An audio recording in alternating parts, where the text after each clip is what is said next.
2024년 마지막 날입니다. 1월 1일 새해 첫날에 저는 요한계시록 18장을 읽고 꼭두새벽 묵상 1147번으로 올해를 시작을 했습니다.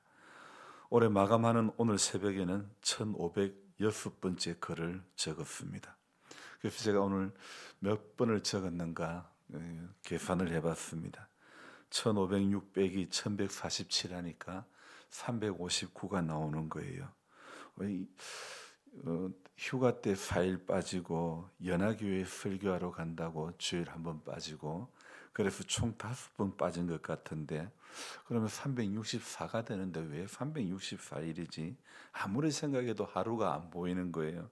그래서 가만히 생각해 보니까 1에서 10일까지 적었다 그러면 10번 적은 것이지 10에서 1을 뺀다고 9번 적은 건 아니더라고요. 그러니까 360번 적었던 게 맞더라고요. 그래서 처음에는 이게 왜 숫자가 틀리지 했는데 계산해 보니까 360번이 맞더라고요. 그래서 지나온 이 360번 동안 얼마나 은혜가 되었을까 생각해 보면 부끄러운 마음도 많이 들기도 했습니다. 하지만 하루하루 하나님의 은혜를 구하고 적는다면 하나님께서 인간의 부족한 것을 채워주시고 하나님께서 우리 성도님들의 길을 열어주셔서 꼭 들어야 될 말씀을 듣게 해주시고 깨달아야 될 말씀을 깨닫게 해 주실 것이라고 저는 믿고 기도합니다. 왜 제가 시작하는 서두에 꼭두새벽 묵상 번호를 가지고 이야기를 하는가 하면 오늘이 결산하는 날이기 때문이죠. 저는 올해 성경 2독을 읽었고 또 지금 복음서를 읽는 중에 있고 그리고 총 360번의 묵상 글을 적었죠. 물론 이 외에도 드러나지 않은 보이지 않는 것들도 결산할 것이 많이 있겠지만 외형적으로 결론을 내릴 수 있는 것이 이런 것들이 있습니다.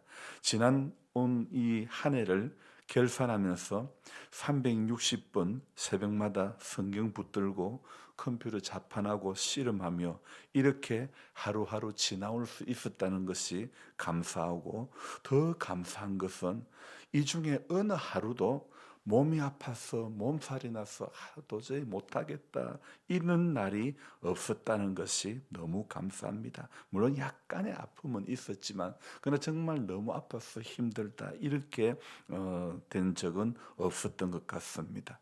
그 길고 긴 공사 과정과 또 잠을 많이 자지 못하고 유난히 더웠던 올 여름이었지만 그래도 그 힘든 모든 과정 속에서 하루하루 묵묵히 감당해 올 수 있었다는 것 감사하고 우리 성도님들 또한 이렇게 긴 새벽을 깨울 수 있었다는 것이 돌아보면 감사한 이유라고 생각되어집니다.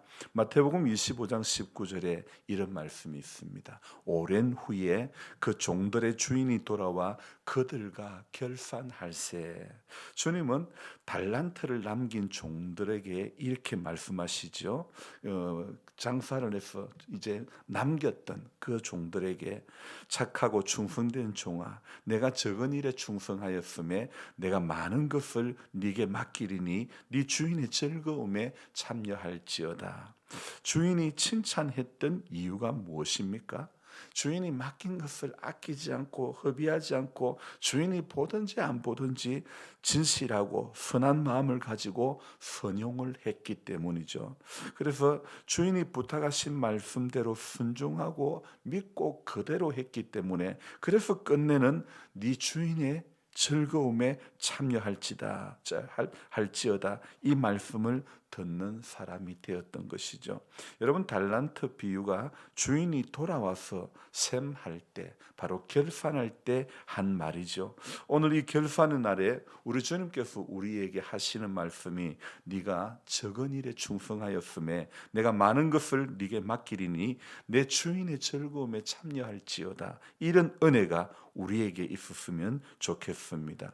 대나무로 말하면 오늘 한 마디를 또 맺는 것이죠. 이렇게 한 해 한 해 주인 되신 주님과 동행하면서 마지막 세마는 날, 마지막 심판의 날, 그날에 주인의 즐거움에 참여하는 우리 그 반열에 모두가 서기를 소망합니다. 오늘 우리가 읽었던 이 요한복음 11장 7절은요.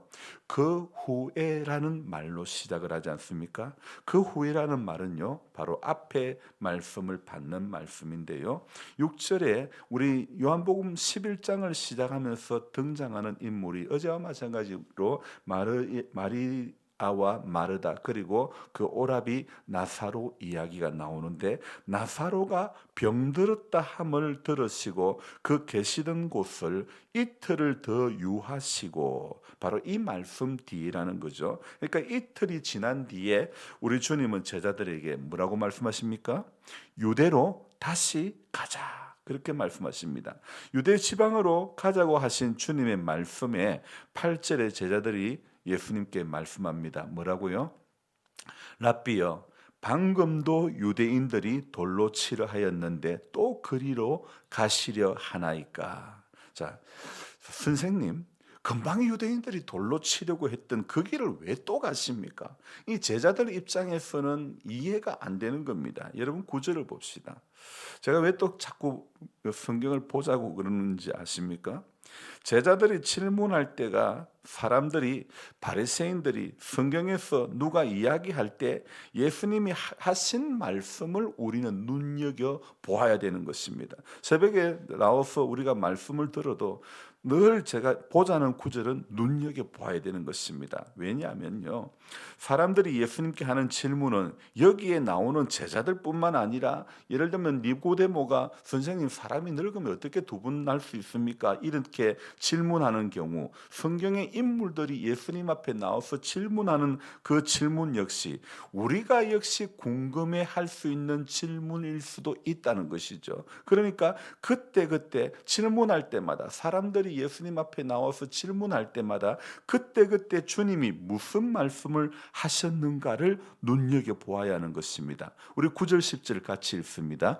예수께서 대답하시되 낮이 12시간이 아니냐 사람이 낮에 다니면 이 세상의 빛을 봄으로 실족하지 아니하고 밤에 다니면 빛이 그 사람 안에 없는 고로 실족하느니라. 자, 우리 예수님이 무엇이라고 말씀하십니까? 지금 낮에 12시간이 되지 않았느냐? 사람이 낮에 다니면 햇빛이 있으므로 걸려서 넘어지지 않는다. 그러나 밤에 걸어 다니면 그 빛이 사람 안에 없으므로 걸려서 넘어진다.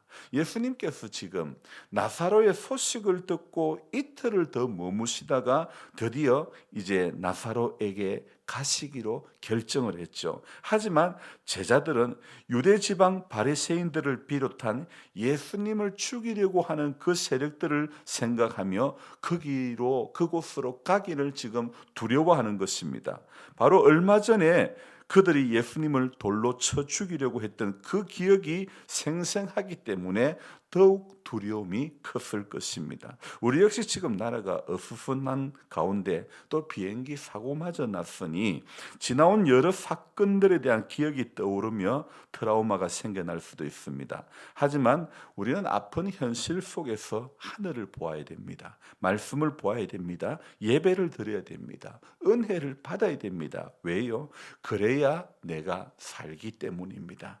지금 누가 옳다 누가 틀렸다 그렇게 나눌 때가 아니죠. 죄가 있으면 벌을 받게 되는 것이고 죄가 없고 열매가 있으면 칭찬을 받게 되는 것입니다. 다른 말로 하면 알곡이면 창고에 모아들이게 되는 것이고 쭉정이면 바깥 어두운 데 버려지게 되는 것입니다. 그러니 우리는 누가 뭐래도 성경에서 예수님이 뭐라고 말씀하시는가 오늘도 그것만 알고 가면 되는 것입니다. 제가 며칠째 차키를 못 찾아서 참 계속 속이 상했는데 어제 다른 여분의 차키를 찾았는데 얼마나 감사한지. 그런데 찾고 나니 이것도 이거 오래된 차지만 이 주님 필요한 사람이 있으면 주라는 그런 마음을 또 주십니다. 여러분, 영원한 내 것은 없습니다. 예수만이 내 것이고 말씀만이 내 것이고 은혜만이 내 것인 줄로 믿습니다.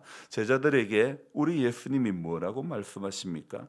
예수님께서 낮에는 햇빛이 있기 때문에 안전하다 이렇게 말씀하시죠. 이 말씀은 곧 예수님과 함께 있으면 안전하다는 말씀이겠지요. 여러분 365일째 지금 살고 있습니다. 하루를 살아도 예수님과 함께 사는 인생이 안전한 인생이 될 줄로 믿습니다. 하지만 여러분, 예수님과 함께 한다는 것을 시간적으로 공간적으로 함께하는 것으로 그렇게만 생각하면 잘못 생각하는 겁니다. 만약 예수님과 같은 공간과 시간 안에 있는 것이 안전하다는 그런 말이라면 오늘을 사는 우리는 예수님과 직접 함께 하지 못하는 처지이기 때문에 안전하지 않다는 결론을 내릴 수 있죠. 따라서 햇빛이 있는 날 낮이 안전하다는 이 말씀은 우리가 주님의 말씀과 주님의 뜻에 따라 순종하는 것, 그것이 바로 주님과 함께하는 것이며 그 삶이 안전한 삶이라는 그런 의미라는 것입니다. 빛이신 주님이 있기 때문에 우리는 어둠 속에서 방황하는 그런 삶을 살지 않게 된다는 것입니다. 진리의 빛이신 예수님과 함께하기 때문에 죄와 사망의 어둠 속에서 헤매지 않는 그런 삶을 살게 된다는 것입니다. 그러니 오늘 이 마지막 결산하는 이날 새벽에도 우리가 구할 것은 이 세상의 빛 대신 그분을 봄으로 실족지 않는 인생의 여정을 오늘도 걸어가야 되는 것입니다. 낮에 다닌다는 말은요, 주님과 함께 다닌다면, 말씀과 함께 다닌다면 이렇게 해석할 수도 있는 것입니다. 여러분, 세상의 차가 나를 움직이는 것 같아도요, 여러분, 말씀이 나를 움직이는 것입니다. 은혜가 나를 움직이는 것입니다. 그분의 사랑이 저와 여러분들을 움직이는 것임을 믿고 우리 하루하루 한 해 한 해 아름다운 결산이 있는, 아름다운 마디 맺음이 있는 그런 우리 모두가 되었으면 하는 그런 바람입니다. 그래서 날마다 그렇게 우리 하루의 삶이 이 세상의 빛을 봄으로, 빛 대신 예수님 그분의 말씀을 봄으로 실족지 아니하고 하루하루 그렇게 열매 맺는 그런 신앙의 여정이 되기를 주의 이름으로 부탁합니다. 기도하겠습니다. 하나님 아버지, 나사로가 병들고 또 죽은 그 사이에, 나사로 이야기 사이에 우리 예수님께서 제자들과 나누었던 이 이야기, 제자들은 거기 왜 또 갑니까? 하지만 우리 주님은 가야 할 일이 있었기 때문에, 돌로 치는 그 자리에 우리 주님은 가야 할 이유가 있었기 때문에 주님은 다시 가게 된 줄로 믿습니다. 그러면서 주님께서 낮이 12시간이 아니냐, 사람이 낮에 다니면 이 세상의 빛을 봄으로 실족지 않는다고, 주님과 함께 할 때에 1년 365일 실족지 않게 되는 줄로 믿습니다. 주님보다 앞서갈 때, 말씀보다 앞서갈 때, 내 생각이, 내 경험이, 내 지식이 앞서갈 때 우리는 누구라도 실족하는 그 자리에, 넘어지는 그 자리에, 교만한 자리에 설 수밖에 없습니다. 주님을 최고로 앞에 두고 말씀을 최우선으로 붙잡고 하나님, 그렇게 하루하루 순종하는 것이 빛 가운데 가는 인생이 될 줄로 믿습니다. 우리 모두가 그렇게 아버지 하나님이여 또 이렇게 한 해 한 해를 시작하고 한 해 한 해를 결산할 때마다 하나님, 아름다운 열매 맺음이, 아름다운 마디 맺음이 있는 우리 모두가 되게 도와주시옵소서. 어제까지 또 오늘에 이르기까지 하나님의 은혜가 이 1년을 지켜주신 줄로 믿습니다. 우리 성도님들 지켜주시고 자녀들을 지켜주시고 우리 교회를 지켜주시고 우리가 생각할 수 없는 놀라운 크고 비밀스러운 일들을 보게 하시고 듣게 하시고 깨닫게 하시고 여기에 이르게 해 주신 줄로 믿습니다. 모든 것이 한없는 하나님의 은혜이고 사랑이고 붙들어 주심이고 역사하심이고 주님, 우리와 제된 우리와 함께 해주시고 사제의 은총을 베풀어 주셔서 자녀 삼아 주신 하나님의 자녀가 된 권세를 누리게 해주신 것 오늘도 감사를 드립니다. 그래서 우리는 더욱더 일어나야 될 것이고 더욱더 빛을 발해야 될 것이고 더욱더 빛 가운데 걸어감으로 말미암아 실족하는 그런 인생이 되지 않기를 원합니다. 어제의 넘어짐이 교훈되게 하셔서 다시 반면교사가 되어서 하나님 올해 우리의 부족과 연약함이 내년에 이어지지 않기를 원합니다. 더욱더 하나님 우리 초심으로 돌아가서 예수님 더 사랑할 수 있는 마음 주시고 주님 앞에 더 아버지 하나님 충성된 한 사람이 되어서 주님 마지막 결산 때에 내 주인의 즐거움에 참여할지어다. 이 말씀을 우리가 전부 다 들을 수 있게 되는 그런 은혜가 우리 마지막 날에 우리 모두에게 있게 해 주시기를 원합니다. 오늘 하루 조용히 한 해를 돌아보면서 하나님 앞에 우리의 1년이 어떠했던지 우리 신앙에 진보가 있었는지 아니면 더 못한 더 하나님 앞에 우리 육신의 정욕과 세상의 정욕과 안목의 정욕에 붙들려 이생의 자랑에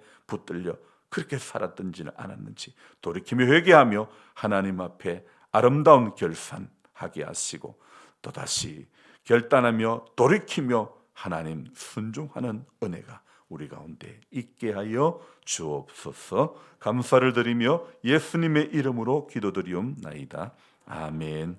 간절한 마음으로 주여 부르고 기도합니다. 주여, 주여.